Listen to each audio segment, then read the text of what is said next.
Here we have a SAT math question on histogram. So there is an histogram. So it is given for rooftop solar panel installations in 5 cities, and we have the cities on the horizontal axis. And so the numbers we have on the vertical axis has to be considered as installations, number of installations of rooftop solar panel. Okay, let's go over the question. So the number of rooftops with solar panel installations in 5 cities is shown in the graph row. If the total number of installations is 27,500, what is an appropriate label for the vertical axis of the graph?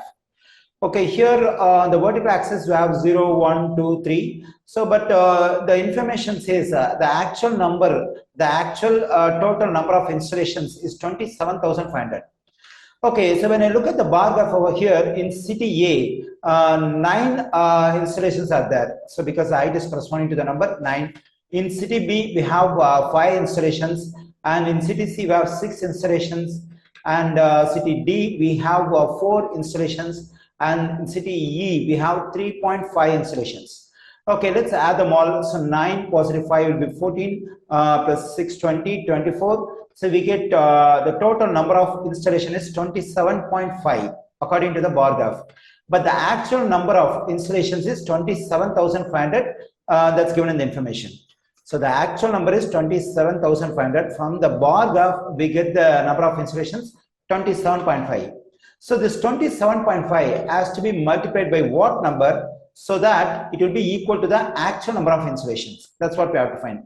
It's very simple. So we have to multiply this 27.5 by 1000 because 27 times 1000 is 27,000. 27.5 thousand means 27,500. So the number on the bar graph has to be multiplied by 1000 to get the actual number of installations. So here we get 9 installations for city A. So but to get the, actually it is not actual number. So to get the actual number of installation for city A, we have to multiply this by 1000 because here we multiply the total number from the bar graph multiplied by 1000 to get the actual number. So here also the number corresponding to city A in the bar graph has to be multiplied by 1000 to get the actual number of installations. Then it will become 9,000, and it will become 5,000, it will become 6,000, and it will become 4,000, and it will become 3,500. So I just multiplied each number by 1000. So the same thing, the same logic I have to apply for the numbers on the vertical axis. So it is 0, then this 1 corresponding to 1000, then 2 corresponding to 2000. In this way we have to do it, and for 9 we have 9,000.